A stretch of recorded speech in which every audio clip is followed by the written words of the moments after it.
There we go.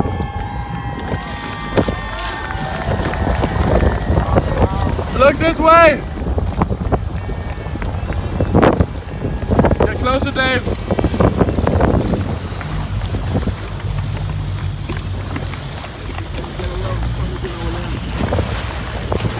Look this way, Tim.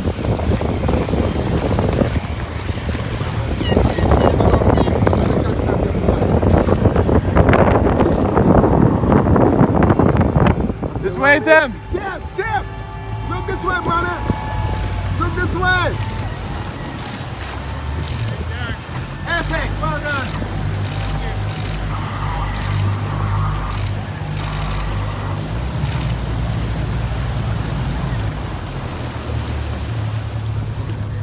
One with your body.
We're just waiting for the plane now. Let's hear it for Tim, ladies and gentlemen.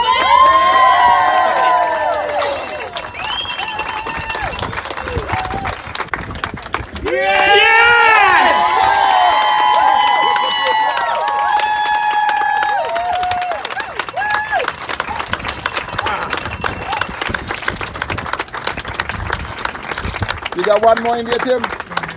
Yes! Come on! Yes!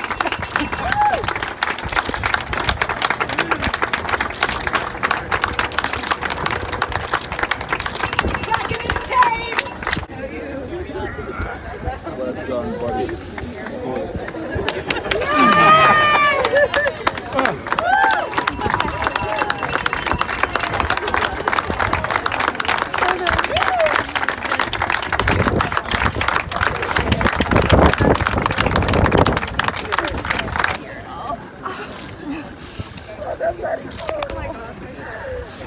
I can confirm that you have officially completed the Talisker Whiskey Atlantic Challenge in 63 days, 2 hours and 37 minutes. Let's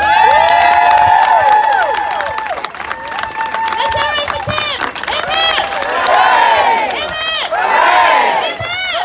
hip! Good job, Tim. Welcome to Antigua. Thank you, good to be here. So, 63 days at sea. Can you describe how it feels to cross the finish line in the Talisker Whiskey Atlantic Challenge? I think it's starting to sink in now, because out there, after battling with the waves and the wind out there for probably an hour and 20 minutes, which was epic and emotional, crossing the finish line was kind of just catching my breath. I think coming in here had more of an impact on me. Yeah. Tell us about that impact. Just all the emotions welling up. It's been an emotional crossing anyway. Like I said, there's been a lot of dark days, a lot of having to dig in deep and reach out to my team for support. And like I said, that emotional slap around the face to get going again. So knowing and seeing everyone here and hearing everyone's voices again, yeah, it just stirs up all those emotions again. You just want to go, yeah, done it. Tell us about your biggest challenge and how did it sort of relate to other challenges that you've done in life? biggest challenge, as in what, spending 63 days at sea crossing. Yeah, this, I think physically and to some degree mentally, I wasn't prepared. This is not something that you can truly prepare for because you just have no idea what the weather's going to throw you in. The weather wasn't that favourable for, I think, the fleet this year. Add to that some schoolboy errors, not taking redundant equipment and not planning for a few simple things. Knowing me adds to my frustrations, and then I get inside my head and I make a bigger deal out of it. And that's one of the things that I think I overcame crossing. So while it was part of this challenge and part of what made it a little bit more challenging than it should have been, it helped me sort of conquer that as well. Your auto helm. Tell us what happened there. So day 4, the auto helm packed in, and I'd asked these questions, and that was one of the schoolboy errors. Take a second auto helm, swap them out every 4 to 6 hours, let them cool down, let them kind of cope with the stresses. We had some big weather coming out of La Gomera. I perhaps ran the auto helm too hard, trying to clear the islands and get out, and it packed in.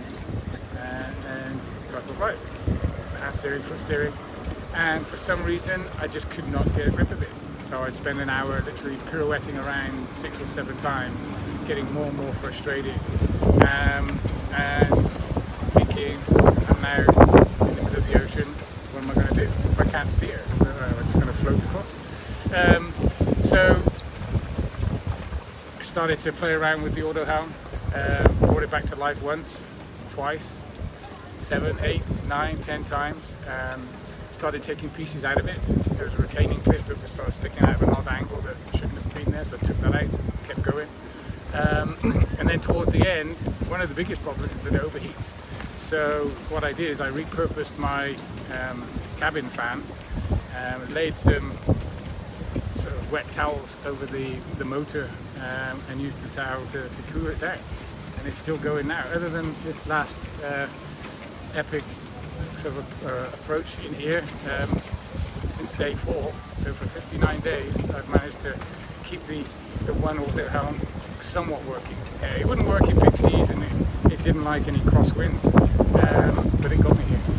And it wasn't just the auto helm that was failing, but there were body parts. Tell us what injuries you endured. Yeah, day 2, stepping in or stepping out of the cabin, somehow I twisted my knee. I don't know if I pulled something or tore something, but again, it was incredibly painful. The rear of my knees kind of swelled up. It was all swollen, like sort of the size of a tennis ball. So that then created problems because that's the knee that you do the foot steering with. So if the auto helm would go. So really, it was a case of having an attitude adjustment and working my routine around the limitations of both the auto helm, the weather, and my body. So I think that added to my time because I would literally work the auto helm 3 hours, rest an hour. So I worked in 4-hour blocks, 3 on, 1 off during the day, 2 on, 2 off at night. Pretty much that's how I got across. Physically and mentally, you just discussed. Did you have time to then reflect on past experiences? Obviously, being a Royal Marine, going through that training, Special Forces, going through that, I knew how far I could push myself. Sometimes that's not the wisest thing, certainly when you're still 2 or 3 weeks out, and I would say to myself, I'd get my big BTF on, big tough frogman attitude on, and you would get through, I know, the day, the weather, the heat, whatever it may be, but then it leaves you exhausted, and then you have another day. So if you have 2, 3 or 4 days where you've, really gone at it, you're just so drained, it's hard even to sort of get out of the cabin. So Tame the Kraken, you're doing this for veterans' mental health. How does it compare? Obviously, I've never suffered Again, I'm not a clinician, I've not been trained in that sort of stuff. What I have witnessed, both with former service members and since leaving, I've worked with frontline journalists, conflict journalists in a lot of war zones, a lot of disaster areas, so I've seen a lot of terrible stuff and I see what it does to people. And I can only imagine that the anxiety, the isolation, all the sort of things that perhaps to some degree I went through out there during this crossing will give me greater insight as to what someone that is suffering from a mental health disorder may be going through, and it will certainly help me in furthering the campaign and reaching out and helping them as much as I can. On a lighter note, what was your most favourite experience out there? The wildlife. I must admit, it was funny because again, I had a great amount of connectivity thanks to Inmarsat. Like I said, I had a beacon.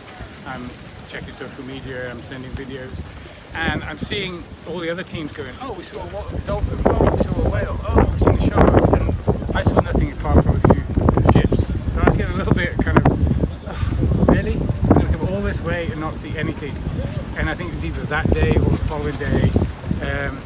I think I just finished cleaning the hull of the boat, and then all of a sudden you hear that sort of squeak, chirp, and a sort of blow.